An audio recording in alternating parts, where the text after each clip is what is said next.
이사야가 소명을 받는 장면을 기록한 오늘 이사야 6장 1절의 말씀을 보면 이렇게 시간의 때를 가지고 시작합니다.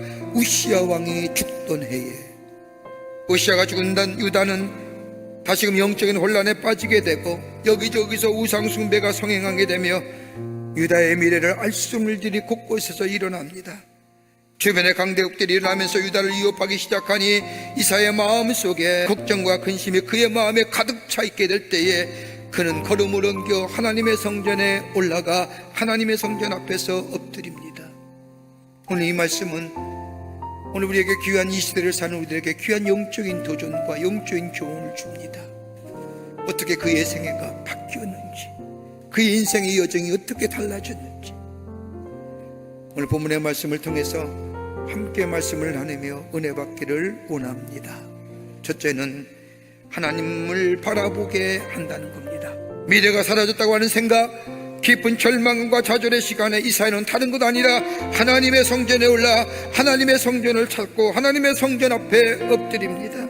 하나님의 전전에 올라 하나님 앞에 서게 될 때에, 하나님의 거룩함 앞에 설 때에 이 땅에 믿을 수 있는 분은 다름이 아니라 하나님이시구나, 하나님 한 분밖에 없다는 사실을 이사야는 그 하나님의 성전에서 하나님의 거룩한 전에 앞에서 보고 고백하게 되었다는 겁니다. 하나님께 모든 시선을 고정하는 거예요. 그럴 때 우리 안에 하나님의 놀라운 역사, 거룩함의 시작, 복된 인생의 걸음으로 걸어가게 되는 줄 믿습니다. 두 번째는 정결함이 있어지게 됩니다. 이사야 보십시오. 하나님의 거룩함 앞에, 하나님의 현존 앞에 섰을 때에 자신이 죄인임을 발견하고 망하게 되었도다, 우리말로 말하면 나 죽게 되었도다라고 고백합니다. 그때 하나님께서 스랍을 시켜서 제단 숯불에서 숯을 가지고 이사야의 입을 찢었지요. 그리고 하나님이 말씀합니다. 내 죄가 사하여 줬느니라. 입에 숯불을 대었다는 것은 우리의 생각과 입에서 나오는 부정한 말과 생각들이 다 정결케 되었답니다. 깨끗하게 되었다는 겁니다.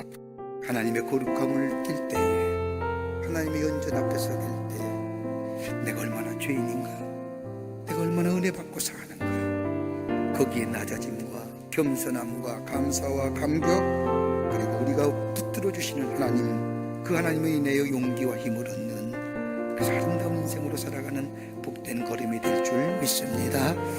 끝으로 하나님 말씀에 순종하게 되는 거예요. 이사야 6장 8절의 말씀을 보면 내가 또 주의 목소리를 들으니 주께서 이르시되 내가 누구를 보내며 누가 우리를 위하여 갈고 하시니 그때 내가 이르되 내가 여기 있나이다, 나를 보내소서 하였더니, 하나님의 들려오는 말씀에 들을 뿐만 아니라 그 말씀에 따라 순종했다는 겁니다. 하나님의 뜻과 계획을 기대하기에, 바라보기에 그 어떤 삶의 환경과 역경 가운데 일지라도 낙심하거나 포기하지 않습니다. 이런 사람에게는 원망과 불평보다는 하나님이 나를 통하여 하실 일들을 바라보기에 소망과 더불어 삶의 기대감이 넘치고 설렘이 넘치는 겁니다. 하나님의 거룩함에 설 때 새로운 소망과 희망과 기대 가운데 살아가는 복된 인생이 됩니다. 정결함이 있어야 됩니다. 들려오는 주의 말씀, 하나님을 믿기에 그 말씀에 순종하며 사는 삶이 될 때에 우리 인생에 주의 약속하심이 이루어질 뿐만 아니라 우리의 삶의 풍요로움과 아름다움의 복된 인생이 되는 놀라운 은혜가 있게 될 줄 믿습니다.